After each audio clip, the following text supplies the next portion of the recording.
ბექა გადაცემაში მონაწილეობისთვის ჩვენ მე სხვა რესპონდენტებთან საუბრობ პროტესტზე, რომელიც გრძელდება და თქვენთან მაქვს კითხვა რა ფაზაა ის რასაც ხედავთ ახლა.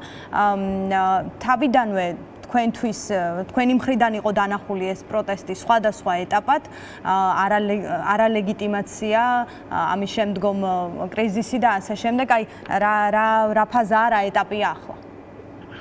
რუსუდან მოგესალმებით, მივესალმები პირველ რიგში ჩვენს მაყურებელს.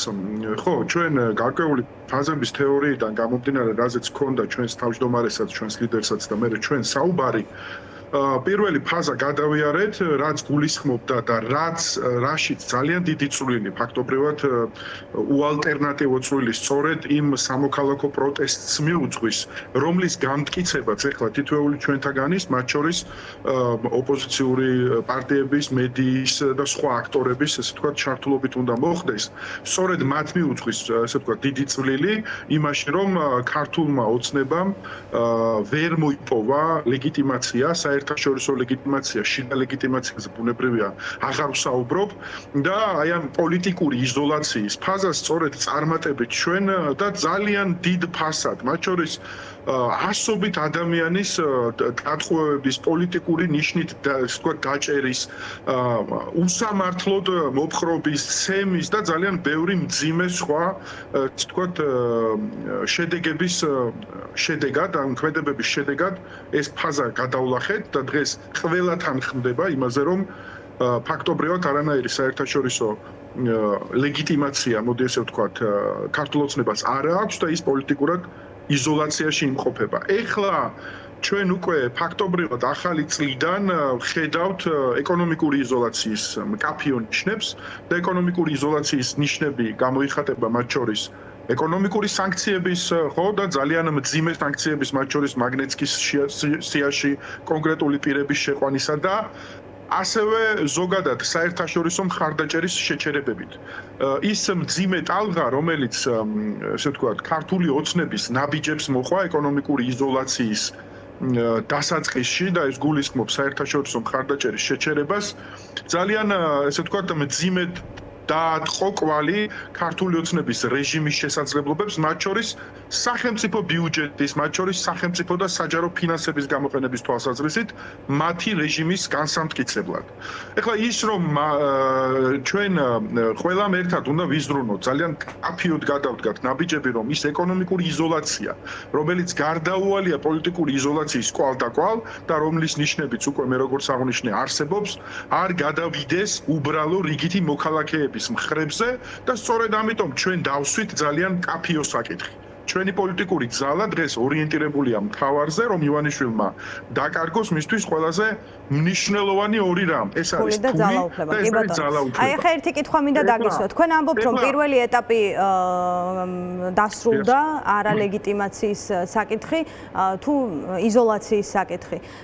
თუმცა, აი ამ პირველი ეტაპის განმავლობაში ქართული ოცნების წევრები თუ ლიდერები არიან დასანქცირებულები, მათ არ ესაუბრებიან დასავლეთიდან. შეიძლება ეს იზოლაცია საერთაშორისო ნაკლებად არის, უფრო რაღაც დასავლური საზოგადოებისგან იზოლირება შეიძლება უფრო დაერქვას, არა?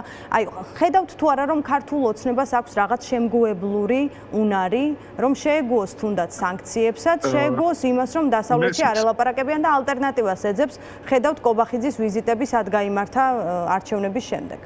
მოდით რუსუდან ჩვენ ვიყოთ ძალიან კაფიო და საზოგადოებას კიდევ ერთხელ ვაჩვენოთ, რომ ჩვენ უნდა გამოვხოთ ეს ქართული ოცნების ფსევდო ლიდერშიპი, იქნება ეს კობახიძე, იქნება ეს, არ ვიცი, პაპუაშვილი, დინარაძე თუ სხვა და უნდა გამოვხოთ რეალური რეჟიმის სულის ჩამდგმელი და რეალურად გადაწყვეტილების მიმღები ივანიშვილი.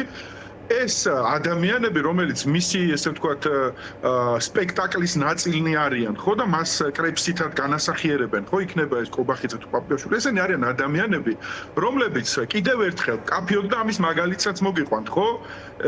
დღეს რო გაიღვიძებენ, მათ არ იციან რა უნდა ისაუბრონ და მათ რო დაავალოს ივანიშვილმა, რომ გუშინდელი საუბრისგან აბსოლუტურად განსხვავებულ რამეზე ილაპარაკეთო, ისინი ადგებიან და აბსოლუტურად უსირცხვილოდ და სამარცხვინოდ ამ ყველაფერს გააკეთებენ. კი ბატონო, თუმცა ამას რატომ ამბობთ?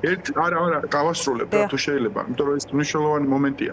ეხლა 1 წლის წინანდელ განცხადებებს ვნახულობთ პაპუაშვილის USAID-თან შეხვედრისა და აი იქ იყო საუბარი, როგორ მადლობა გადაუხადა პაპუაშვილმა 1 წლის წინ, ზუსტად 2004 წლის თებერვალში.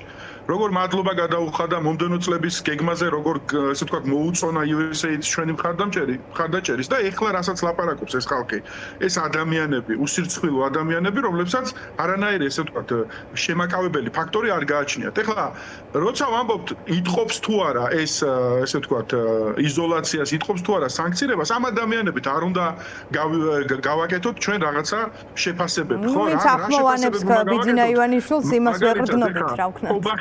ობახიძის დღევანდელი განცხადებით, რომელსაც სხვათა შორის დაახლოებით 1 თვის წინ თქვა, მე მგონი გიორგი გახარიამ თუ სწორად მახსოვს პერიოდი, რომ ამათო ესენიცო ტრამპსაც deep state-ში მოაქცევენო საბოლოო ჯამშიო და აგერ დღეს ვნახეთ ხო განცხადება, რომ თურმე ფარა შერბილება deep state-ის გავლენის შედეგი ყოფილა და ამათი განცხადების ესე ვთქვათ შედეგი ყოფილა ფარას გადმოღებასთან დაკავშირებით. სასაცილო ესე ვთქვათ ძალიან უხეირო stand-up იუმორისტების ჯგუფს წარმოადგენენ ესენი სხვაგვარად რო ვთქვათ. ამიტომ დიახ, რა თქმა უნდა, ამ იზოლაციის პროცესს, განსაკუთრებულად სანქციების პროცესს ჩვენ ნახეთ მით უმეტეს, აი, როდესაც გაერთიანებული სამეფოს მხრიდან წამოვიდა საუბარი სანქცირებაზე, რამხელა პანიკა მოყვა ივანიშვილის მხრიდან, რომელიც აი ამ იზოლაციის პირობებში სახელმწიფო ინსტიტუტებს, მათ შორის დიპლომატიურ სამსახურებს პირად პოსტალიონებად იხენებს. რა თქმა უნდა, ბატონო, ბექან, ნახეთ, ესე იგი თქვენ ამბობთ, რომ დიდად ქართული ოცნება არ შეიტყობს და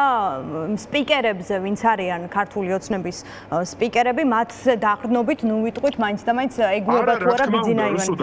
ხო, მაგრამ ბიძინა ივანიშვილი არ ჩანს, ჩვენ ვერ ყრდნობით განცხადებებს და პოზიციონირებას, ვინც ახმოვანებს ბიძინა ივანიშვილს, სად თქვენ როგორ ამჩნევთ, რომ ბიძინა ივანიშვილი ახლა ამ პირველმა ეტაპმა და ამხელა წნეხმა ისე შეაწუხა, რომ უკვე რაღაც შეიძლება ნახეთ, მე ძალიან კაფიოდ შემიძლია ჩვენს მოქალაქეებს ვუთხრა ერთი რამ, რომ ჩვენ როდესაც ვაფასებდით და როდესაც ვაფასებთ აი ამ წინააღმდეგობის მოძრაობას, მოდი ესე ვთქვათ, ანტირეჟიმის, რომელიც ფაქტობრივად წინა რეჟიმისგან აღარაფრით აღარ განსხვავდება, მათთან ბრძოლას ჩვენ ვამბობდით, რომ ჩვენ გვჭირდება ძალიან კაფიოდ თანმიმდევრული ნაბიჯები და მე მიხარია, რომ ამ საპროტესტო ტალღის ესე ვთქვათ, გაფართოება, გამტკიცება კიდევ უფრო მეტად ხდება დღეს დაფუძნდა საზოგადოებრივი მოძრაობა ახალი, რომელიც ახალ ესე ვთქვათ იმპულსებს შეძენს ამ საპროტესტო პროცესს და უამრავი ადამიანი ერთიანდება. ეს არის რუსუდან თანმიმდევრული განგრძობითი ბრძოლა,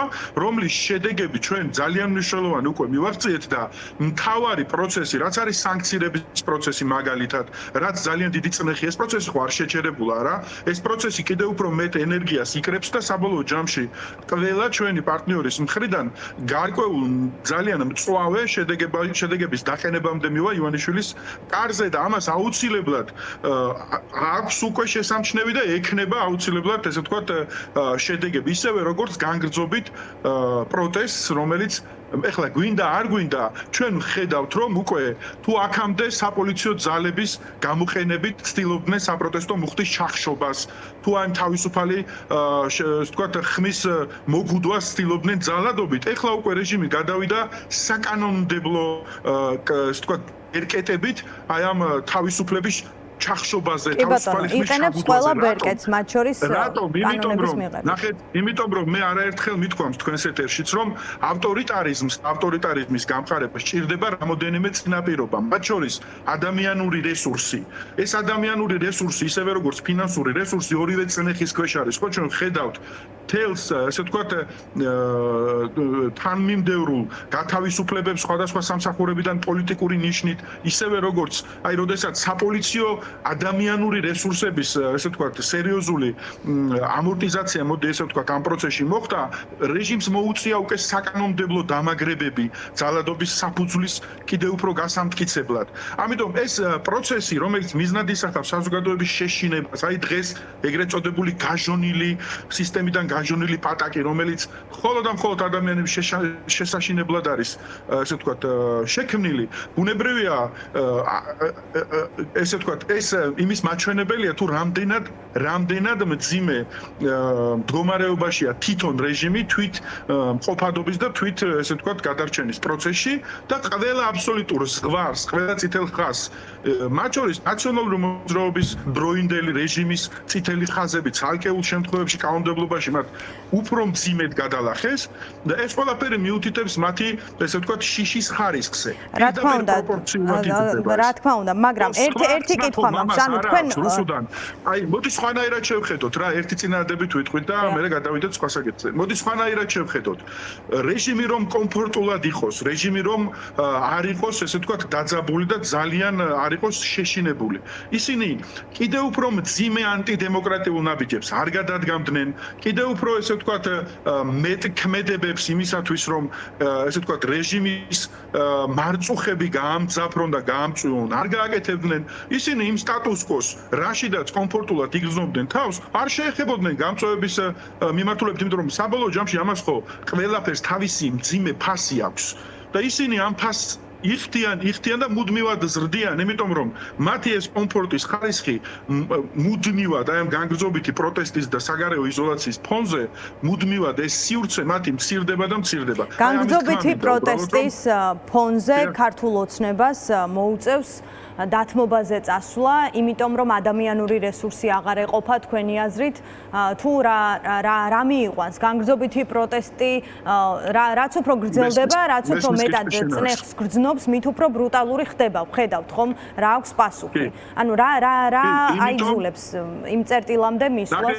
იმიტომ ხდება ბრუტალური, სწორედ, რუსუდან მე ამის თქვა მინდოდა.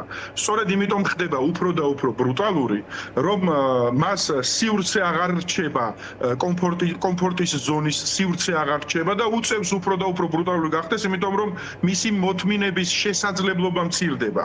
ეს არის სწორედ ჩვენი გასაღები, მათ შორის თანმიმდევრული ნაბიჯ-ნაბიჯი პროტესტის გაგრძელებისა და ასევე ჩვენი საერთაშორისო მუშაობის შედეგად კიდევ უფრო მეტი ზეწოლით, მათ შორის პირველ რიგში საერთაშორისო სანქციების კიდევ უფრო მეტად მიზნობრივი თარგეტირებული, ესე ვთქვათ, განხორციელებით, განსაკუთრებით ივანიშვილის, ესე ვთქვათ, კაპიტალზე და მის ფულზე არის ის გზა, რომელიც საბოლოო ჯამში ჩვენ მიგვიყვანს ივანიშვილის მიერ უკან დახევაზე, იმიტომ რომ უყურეთ კიდე ერთხელ ეს კავშირი მინდა კარგად დაინახოს საზოგადოებამ.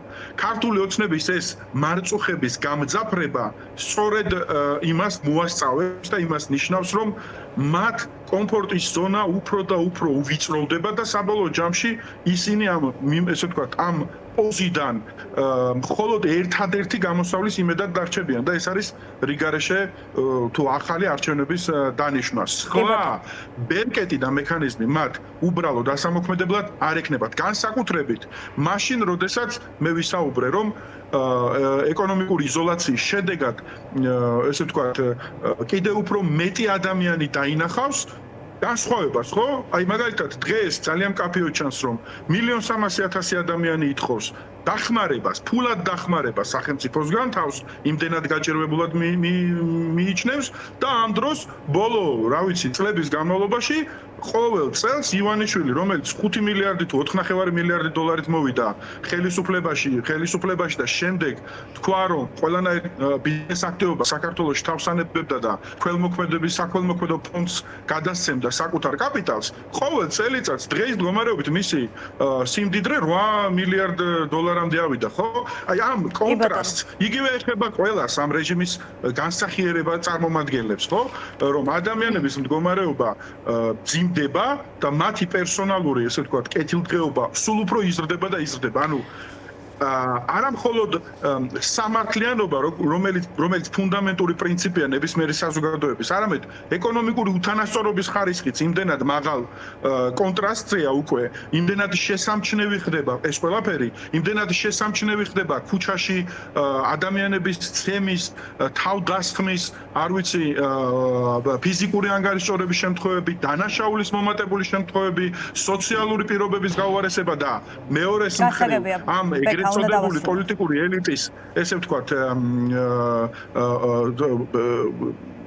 კეთილდღეობის ესე ვთქვათ მაჩვენებლები, რომ ადამიანები ამაზე ყოველდღიურად უფრო და უფრო მეტი ესე ვთქვათ რეაგირება ექნება და მათ შორის უფრო მეტი ადამიანი გამოხატავს საკუთარ პროტესტს.